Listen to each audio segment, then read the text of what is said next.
E aí pessoal do Mundo Firme, tudo bem? Hoje a gente trouxe um segundo episódio do nosso React. A gente pegou alguns vídeos aqui do YouTube e mostrado um pouco da parte técnica e o pessoal tem gostado bastante. A gente fez o nosso primeiro vídeo da Evelyn Hagley, discutindo ali um pouco das partes técnicas, conversando um pouquinho com as pessoas que falaram do seu resultado.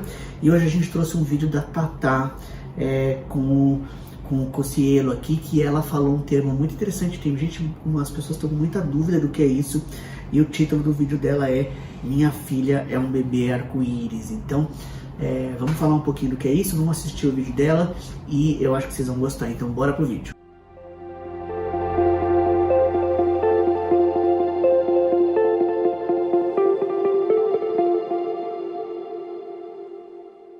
Fala galera, meus amores, tudo bem com vocês? Bom, estou aqui na sala de casa, um lugar bem confortável. Esse vídeo é sem roteiro, é um baby arco-íris, pra quem não sabe, é um... Então aqui ela começa, isso é uma coisa interessante que a gente vê nesses vídeos que falam sobre bebê, né, sobre tratamento, tudo. Normalmente é uma coisa que sai um pouco do conforto das pessoas, e você vê que ela tá num momento ali interessante, ela falou, tô aqui em casa, não tem roteiro nenhum. Então a história do React também, isso é uma coisa legal que a gente faz aqui. Eu nunca assisti o vídeo dela, o nosso editor aqui fala que o React tem que ser assim, né? Você tem que assistir pela primeira vez, parar a hora que você acha que tem que parar e comentar. Então vamos assistir esse vídeo juntos. Eu acho que a ideia do React é exatamente essa aqui.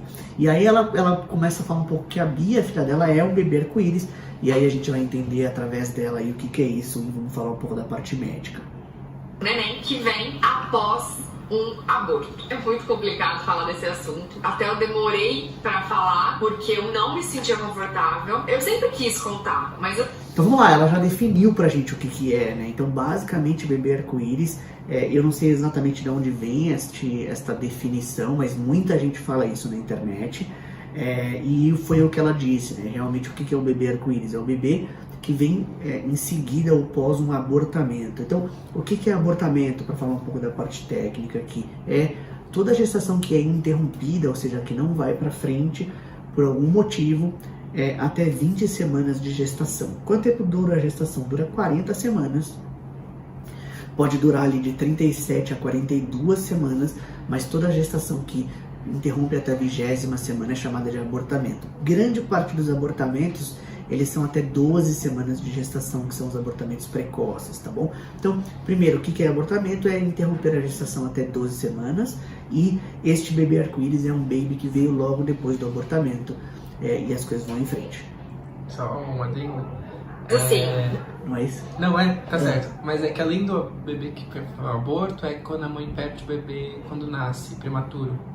Também tem? Também é um bebê então não é arco-íris. só um abortamento. Não é só aborto, tá. É quando perde o bebê prematuro também.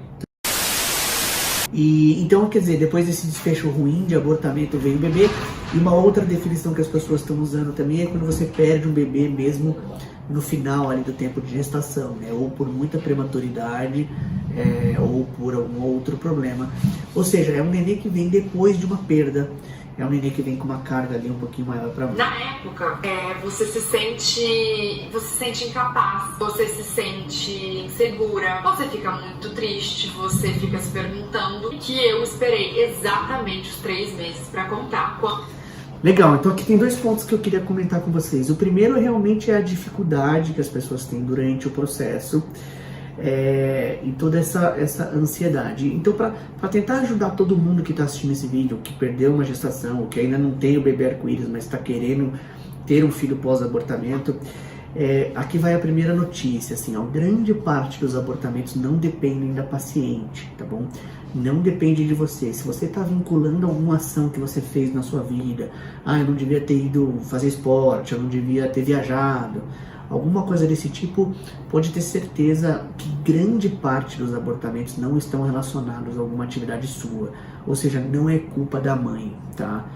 Isso é um assunto bem importante, porque grande parte dos vídeos que a gente tem assistido sobre perdas e bebê arco-íris, existe uma culpabilidade muito grande. A paciente, ela realmente foca ali que ela podia ter feito alguma coisa para ajudar, e na verdade a resposta é não. Existem poucas coisas que o médico ou a medicina conseguem fazer para evitar um abortamento, o que a gente chama de abortamentos inevitáveis, tá? Se você mesmo que você der progesterona, mesmo que você fizer Clexane, tudo aquilo que vocês acompanham na internet, bem provável que você não consiga evitar o abortamento.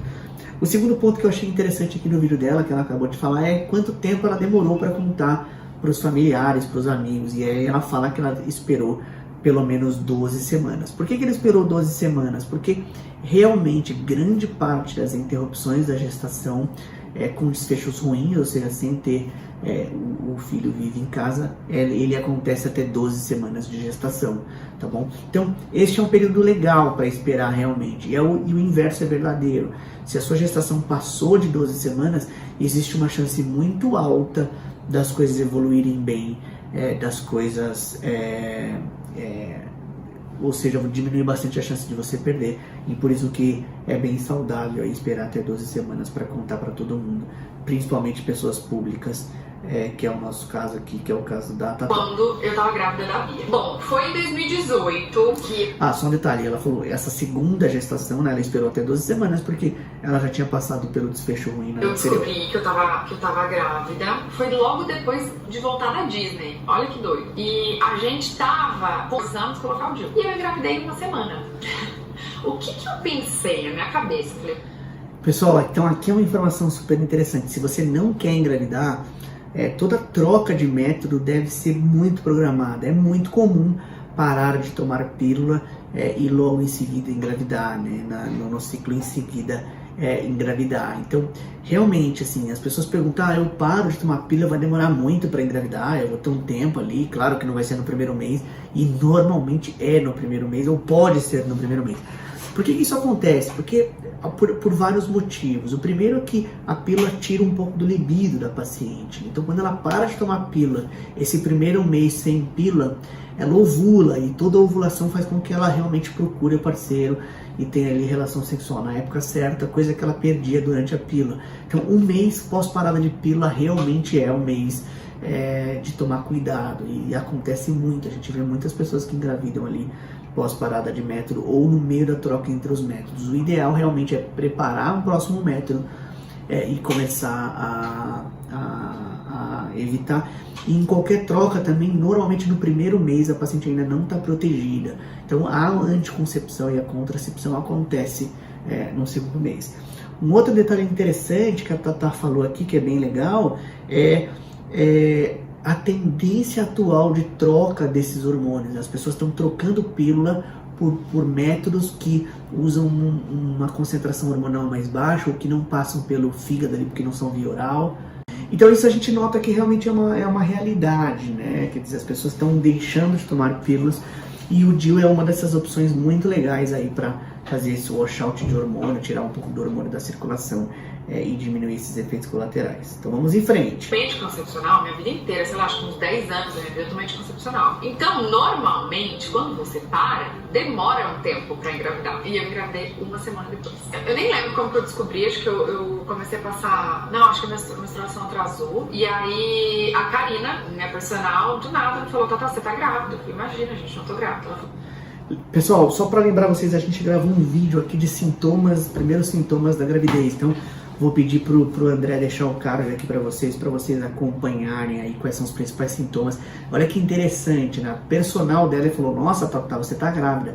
Isso é uma coisa interessante, a gente realmente vê pessoas em volta percebendo que a gente tá grávida, né? Que a mulher tá grávida ali antes da própria paciente. Porque ela não imagina ali na vida que ela tá vivendo ali, que ela pode estar esperando uma gestação. Eu falei, não, você tá grávida, tenho certeza, vou lá comprar um teste. Aí ela me colocou no carro, do nada, louca. Aí falou, ai, Karina, você viaja. Me colocou no carro, foi na farmácia, comprou o teste, cheguei em casa, fiz, deu positivo. Aquele sentimento de angústia, de felicidade, mas ao mesmo tempo me sentindo culpada, me sentindo insegura. Tudo naquele momento eu falava, pessoal, assim, é totalmente diferente a gente ver uma paciente que tá querendo engravidar, da paciente que vai trocar um método e acaba engravidando. Você vê que ela tem um período de aceitação dela ali interessante, né? Ela conta um pouco da história. Uma coisa interessante o que ela falou é realmente o que acontece, né? Qual que é a orientação? Assim que descobriu que está grávida, vai no médico, porque o médico basicamente vai fazer alguns exames, você vai começar a tomar algumas vitaminas para a gestação e você vai fazer um ultrassom. Este ultrassom é um ultrassom transvaginal, que a gente chama. No comecinho da gestação ele é feito por via transvaginal, e ele também serve, como ela falou aqui, que é super importante para datar o tempo da gestação, né? Você consegue ali, através do tamanho do nenê, que é chamado CCN, que é o comprimento cabeça-nádega, saber realmente se a paciente sabe da data da última menstruação e se aquele tempo que ela está esperando de gestação é um tempo correto. Então foi o que foi feito aqui no caso dela.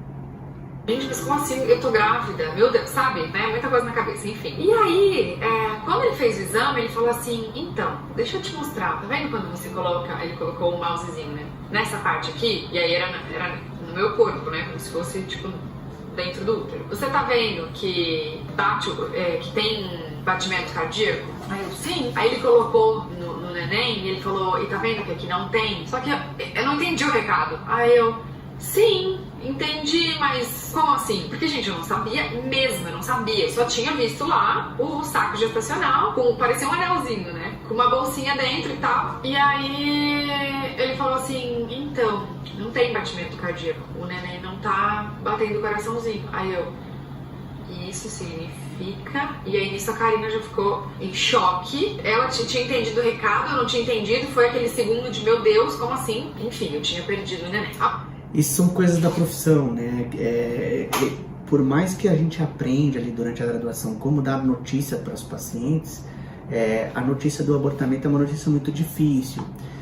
E o ultrassom, ele consegue basicamente ver ali se o nenenzinho, se o que você está medindo tem batimento cardíaco fetal ou não. Então, uma informação importante, o batimento ele aparece ali no ultrassom transvaginal entre a 6ª e a 7ª semana, com 7 semanas normalmente a gente já tem que ver batimento cardíaco fetal. Então, dependendo do ultrassom, você vê o tamanho do nenê ali, você consegue saber realmente se ele deveria ter batimento ou não. E se ele não tem, você já pode dar essa notícia para a paciente. Às vezes a gente evita de dar a notícia com muito, olha, você perdeu sua gestação, você abortou, evitar usar algumas palavras, mas transmitindo a notícia de que realmente ela acabou perdendo a gestação. E neste caso específico, do caso dela, que ela não conhecia muito bem o médico que estava fazendo a ultrassom, o que se torna até mais difícil para dar notícia, né?